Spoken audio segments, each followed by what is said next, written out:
Bonjour à tous et bienvenue sur Buzz TV, la chaîne de l'actu. N'hésitez pas à liker la vidéo, à vous abonner et à la commenter. Leurs airs, leurs paroles nous poursuivent quel que soit l'endroit ou le moment. Eux, ce sont les chanteurs favoris des Français. Comme Renaud, remonté sur scène en 2023 pour la première fois depuis des années, un moment émouvant aussi bien que ses proches. Mais il faut dire que les chansons de l'artiste sont ancrées dans les mémoires de certains, comme le Mistral gagnant, qui a bien failli ne jamais voir le jour. Certains de nos artistes favoris ne sont malheureusement plus là, même si leurs chansons, elles, restent éternelles.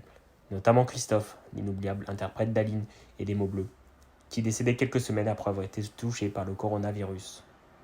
Dans l'ouvrage que Romain Vidal, son fils, il donne la parole à Cécile Vitra, la nièce du chanteur.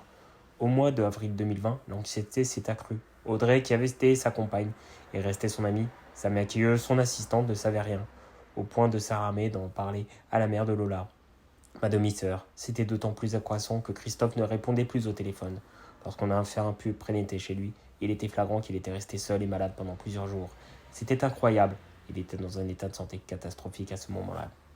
Merci à tous d'avoir aidé la vidéo. N'hésitez pas à la liker, à vous abonner et à la commenter. Leurs airs, leurs paroles nous poursuivent quel que soit l'endroit ou le moment.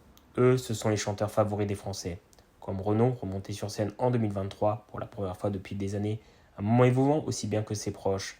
Mais il faut dire que les chansons de l'artiste sont ancrées dans les mémoires de certains, comme le Mistral gagnant, qui a bien failli ne jamais voir le jour.